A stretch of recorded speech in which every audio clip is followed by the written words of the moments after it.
Welcome to the UTI Swatantra series powered by ET Now. I'm Fede Souza. Thank you so much for tuning in.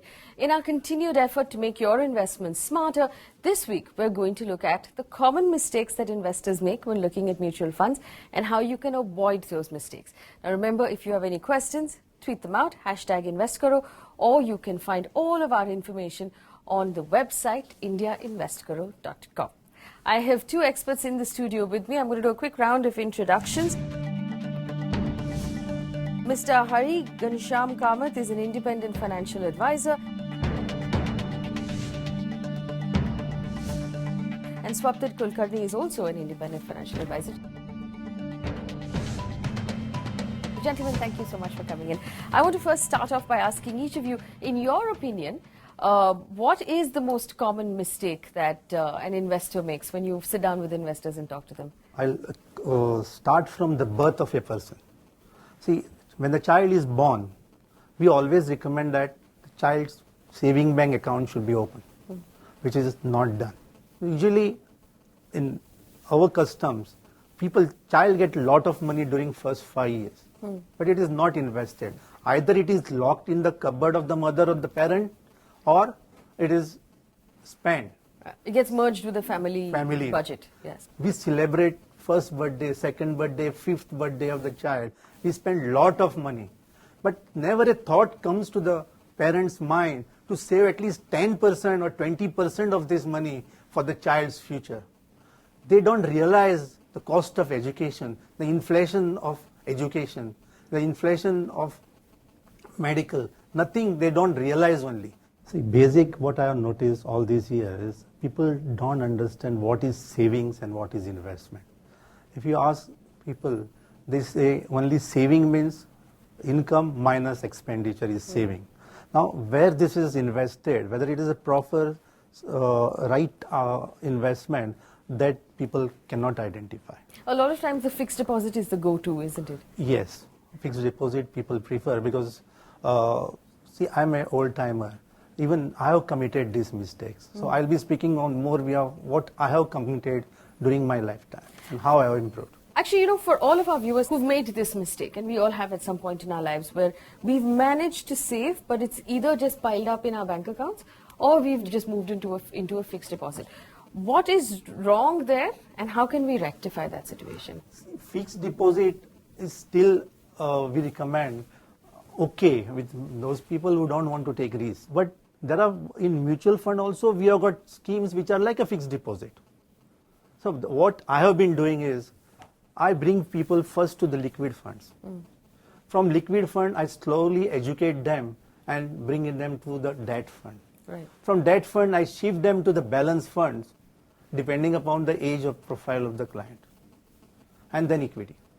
Swapnil, what's in your opinion and in your experience, what is the most common mistake an investor makes? While you are referred to, fixed deposit investments or money is lying in the savings account, yes. Typically, classically it takes back to the thing that, we as Indians typically are known to be good savers, but not very good investors. Now, while saving is good, not investing is not so good. So I would like to probably highlight the point here that saving in a fixed deposit or for that matter savings account or current account like instruments does not really overcome the issue of inflation. Now, we as a growing economy, while we are expecting growth, we have to welcome inflation. While we welcome inflation, it's a given fact that you have to overcome inflation. None of these fixed income oriented instruments per se would be able to break or beat inflation on a gross basis. Barely they would do so. On a net returns basis, in terms of post-tax returns, every single given instrument would typically fail beating inflation, which could be hazardous to meeting your life goals per se. All right. But normally we have investors who write into us and who ask us questions. In my opinion, the biggest mistake that an investor normally makes is starting an investment without a goal in mind, where you just pick a mutual fund or insurance policy or something that somebody has recommended to you without having a specific goal in mind, saying what is this money for, when will I need it, what will I use it for.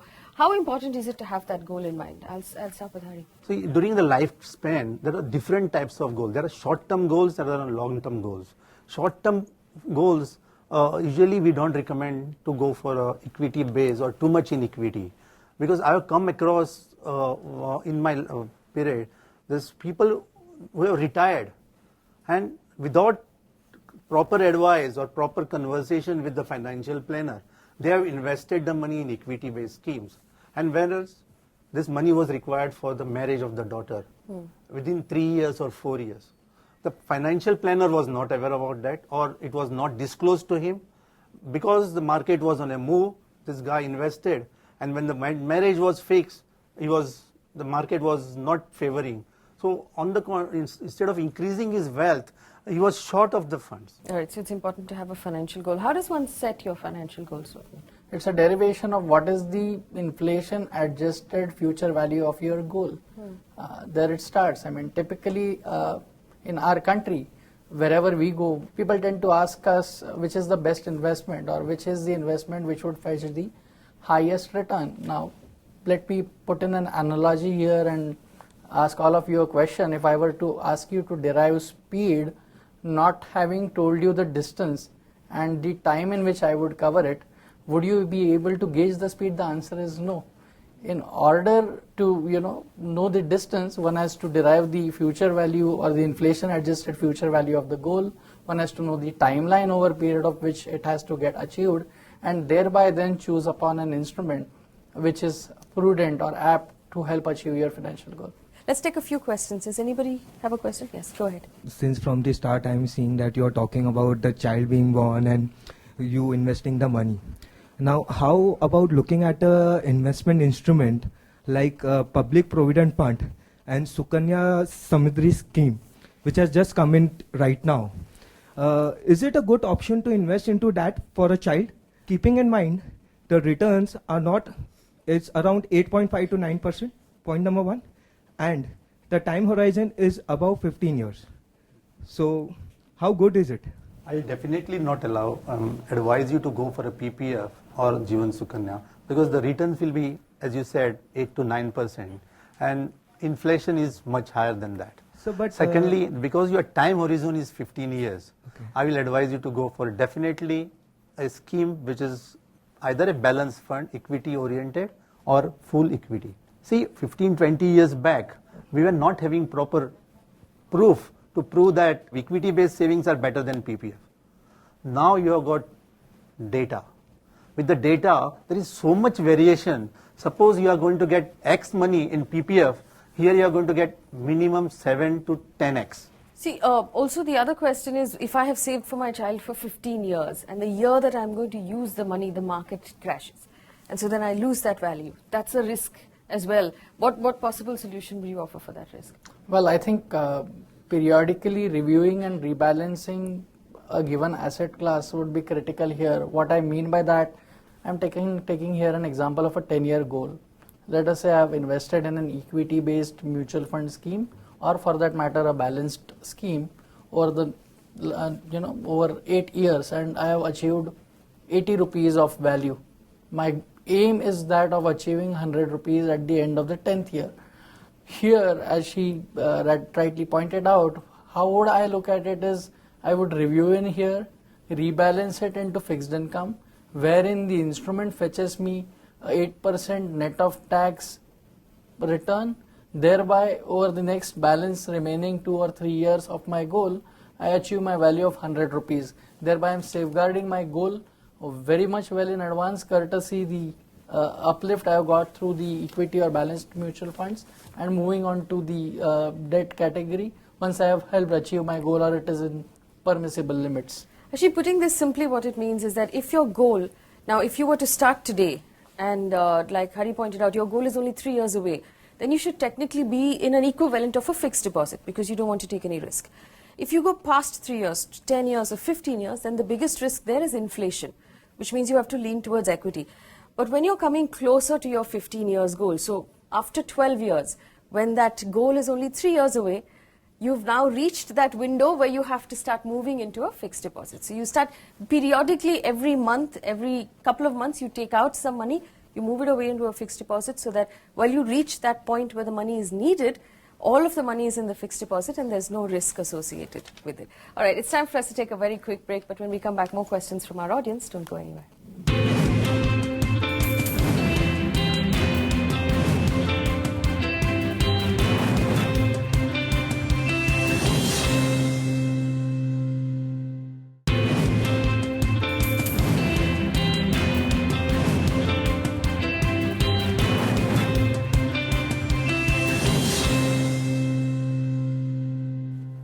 Welcome back. You're watching the UTI Swatantra series powered by ET Now. Thank you for staying with us. We're talking about common mistakes that investors make and how we can rectify those mistakes. For anybody who's watching at home, who's nervous or afraid of the equity markets, if I just feel like the market is a scary place and I don't understand what's going on, and by extension, I don't understand what's going on with equity mutual funds, how can I remedy that? What sources of information are available to me as an investor, whether it's on the internet, whether it's on TV or in newspaper magazines, that I should be using that are reliable, that will take me in the right direction? Because not everybody has access to you.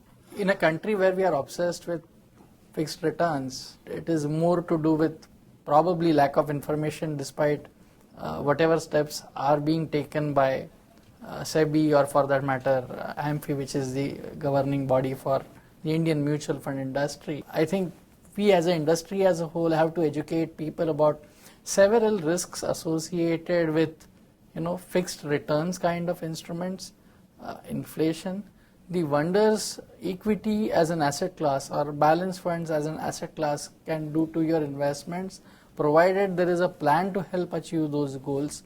The past data suggests that nobody has lost monies in equities over the past 7 years. And if we continue that India is going to be a growing economy, a safe conservative estimate of returns going forward, which one can assume is safely over longish period of time, inflation plus GDP.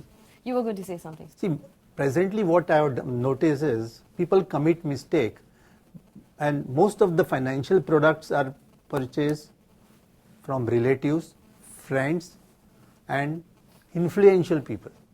People don't see the qualities of a financial advisor. That people should avoid. Get a financial advisor, is that a good solution? Yes, only financial advisor you should have. Is there anyone else who has a question? Over there? Yes, go ahead. One of the questions which is there for me as a key investor that I would want to know, what percentage of amount of salary should be your investment that should take care of most of the goals that you have in a livelihood of span of 60 years that you live? So this is a difficult question because that depends upon how much you earn and what is your family composition, what is your age and what are your goals. I cannot tell you the fixed percentage. If a person is earning just 15,000, I cannot tell him to save 30%, 40%. But if a person is earning suppose 1.5 lakh, I can very well tell him to save 30%. Swapnil, do you want to add something?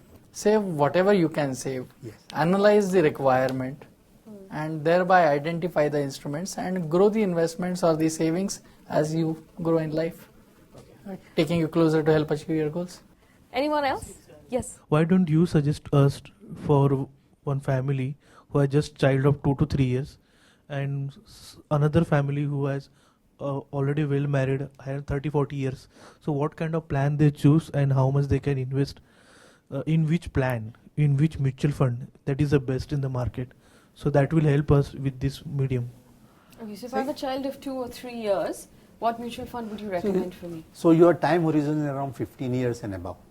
So 15 years and above, I'll definitely suggest you some equity-based funds. To take his question further, so all right, if I have a 15-year horizon, which means that in 15 years my child is going to go off to college, or in 15 years I'm going to retire, whatever that goal is, it's 15 years away. So you would say then go completely equity. And if I'm, like he said, I've been married 40, 45 years, which means that I'm either already retired or very close to retirement already, then what should I be investing in? See, if you have got time horizon of around 5 years and above, then I will recommend balance funds for you. Okay. Because balance funds, the advantage is there is auto adjustment. So there is a 65, 35 or 75, 25%. 75% is equity, 25% is debt. So fund managers actively manage that every fortnight or every month. If the market goes up, he has to compulsorily sell because the mandate is 75% and he has to go in debt. If the market crashes, he has to buy. So there is a auto adjustment. So this type of schemes usually we recommend for 5 years and above. And for 15 years, those are people 100% equity. 100% equity. Diversified fund. All right. Is there anyone else who has a question? All right, sir, you can ask your question. We all are talking about savings equals to investment, savings equals to investment. But what about savings going towards investing in health? Is anyone looking at that perspective? Means like you look at a policy, a 30-year-old buying a policy, 5 lakh policy, he paying a premium of 10,000 rupees. Suppose he pays for next 40 years, he'll be paying 4 lakh rupees. But in next 40 years, one claim can come in, and he will have a better returns on that policy. So is it a good option to go in for a health insurance? See, it's very important to separate insurance and investment. Health insurance is not an investment. It's an expense. It's like saying, I just bought a brand new car, I don't need to insure it. I mean, the car could have an accident. I'll explain you how it works. Health insurance works in 100 people pay the premium. Depending upon your age, the percentage of claims will arise. See, everybody starts taking health insurance at the age of 55 and all. There will be 50% claim. Health insurance companies won't be able to operate. What I mean to say Yes, is I mean, I understand what you're saying. So basically, if you don't buy health insurance today and you start investing your money, tomorrow when a health claim comes, arises, which it will, there Yeah. isn't a family that has been Exactly. spared a health emergency in some form or the other, you'll wind up breaking an investment to pay for that health emergency. Which Exactly, is ma'am. Yes. something we don't want you to do, right? Exactly. You want to add something? See, we always tell our client that he should have sufficient term insurance cover. Second one is health insurance, and then comes the investment. In fact, if I might add one more thing to Critical that illness. list, it's an emergency fund. Yeah. So you put aside 3 months of your salary. So, for example, all of those things that you cannot dodge. So tomorrow, and we are aware of the fact that you might lose your job or your salary might not come in for something or the other, you still have to pay EMIs, school fees, and all of the other things that you're paying during the month. So 3 months worth of that has to be in a separate account that doesn't get touched. Then we start investing. See, regarding this emergency fund, in mutual fund also there is an emergency fund. Only thing, it is not called as emergency fund. We have been telling them to call it as a contingency fund, and that fund is called as liquid fund. You get money next day. Now few mutual funds are even giving you the ATM card. So instead of keeping money in saving bank and earning just 4%, I'll definitely advise all of you to look into this liquid funds. Into liquid funds. In fact, we have to take another very quick break, but we'll come back and answer more questions after this. Don't go anywhere.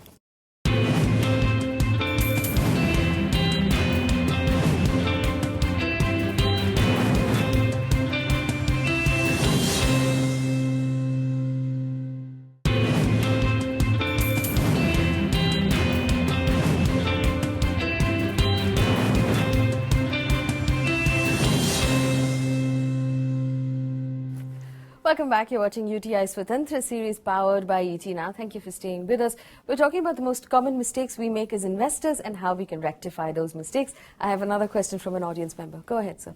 As a great equity, mutual funds over a long period of time have given you returns more than 15% CAGR on a CAGR basis. Okay, today if I'm in a position to take a loan of 50 lakhs at the rate of 12%, is it a good option to take a loan and invest in equity mutual funds for a long term? I would suggest leveraging and getting into equities is a strict no-no, because one is a variable component whereas the other is a fixed one. You know how much interest you have to pay over a period of n number of years if you borrow for 15 or 20 years, whereas here you are going in by a prediction or past statistical data that you are wanting to achieve 15 or 20% returns. Is there a question on this side? My question is, now I am 30 and I have invested in different, like I have put that money in PPF, LIC and some equity and debt investment. But now I'm thinking I want to buy my own house. So whether I do that or should I invest in the equity market, what you will suggest me? See, I want to ask you before that, is this a house that you're going to live in? Yeah. Is this your own home that you... So there's I an want emotional... to, yes, I want to do that. Okay. So it's difficult always to talk an investor out of the emotional connect that we have to real estate and the emotional connect we have to gold. We're very emotional about these two investments. But if you were to take a view for a young woman like her who wants to buy her own house, should she be buying a home right now or continuing to invest in equity? I'll recommend you buy a home for you, definitely. Because see, if it's your home, then it's a different story. If you are buying a real estate or another flat for renting, no, it's not advisable. If it's for your staying, definitely one should go. Because if you are identifying a particular place now, that place may not be available later. And this is the age where you have to have your own home. Yeah, that's true. Similarly with what she said about gold, I always tell my client, if you are going to buy ornament and wear, definitely go for it. But if you are going to buy a coin and keep in the bank, I will not advise. See, at the end of the day, gold or real estate, it's a consumption, right? It's a house you're going to live in every day. You'll enjoy it. It will give you joy. If you buy jewelry, you'll wear it. It'll make you happy. But if you're buying something to put it in a locker and feel good about it, that doesn't serve any purpose. What would you recommend? Absolutely. I think here buying a house, if it is urgent and important, you should go ahead and do that. Do not even treat it as an investment because, as Faye rightly pointed out, it is more to do with consumption or feeling good about it. And while we are talking mathematics here, there are some things which one has to do at heart. Do we have any more questions? Yes, please go ahead. I'm young right now. I'm just 26 and I have just started my career 4 years back. After my education, the way I got the job and everything, if we talk about the investment, I have to do something for my better future. So within my limited salary, what I have right now, how should I manage myself? Okay, I think primarily manage your risks in terms of health insurances, because at such a young age, only in health related issue or an accident can dent or take away a larger sum of your savings. Once you have addressed that, whatever little surplus, though whatever little is not too less to begin with, you have to start investing with an objective in mind. Probably 5 years hence, you would also think into buying a house. So you would have to have monies towards making down payment towards the house.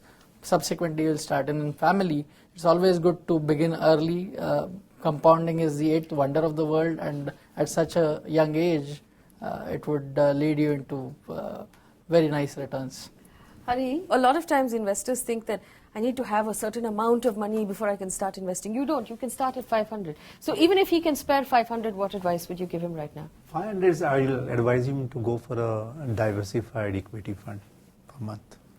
See, take a commitment of 500 or 1000 rupee, whatever is possible for you.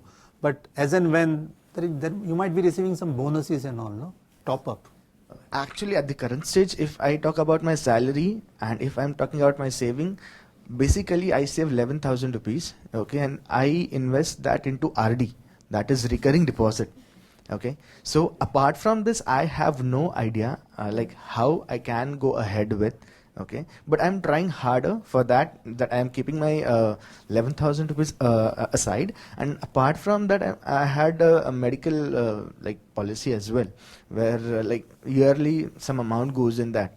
I had secured a little bit of myself, but apart from this, what you can help me out with? So see, the good thing is, I'll tell you what the good thing is, that you've gotten into the habit of parting with that 11,000 rupees every month. Yes. So that is already instilled in you, so that's half the job handled. So that 11,000 rupees can now be repurposed, right? So what's already in the RD, let's treat that as your emergency fund. That's already looked after. Going from today onwards, that 11,000 rupees. First thing you have to look for your insurance part, term insurance. Lowest premium and highest insurance cover is what is recommended. So to give you an example, a term insurance policy for someone your age, I'm assuming you're 26, you should be able to buy a 1 crore rupee policy for about 7,000 rupees a year. So, I mean, ideally you should sit down with an advisor who will take you through a more efficient way to do that. Unfortunately, we've come to the end of this show. It's been a wonderful discussion. You've been a wonderful audience. For you sitting at home, if you'd like to join us in the studio at some point, log on to our website, indiainvestguru.com, or you can tweet out #InvestKaro. It'll be our pleasure to hear from you. Gentlemen, thank you so much for spending time with us in the studio. Thank you so much for watching.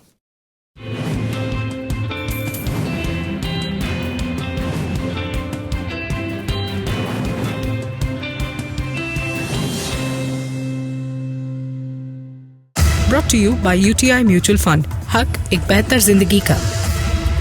Mutual fund investments are subject to market risks. Read all the scheme-related documents carefully.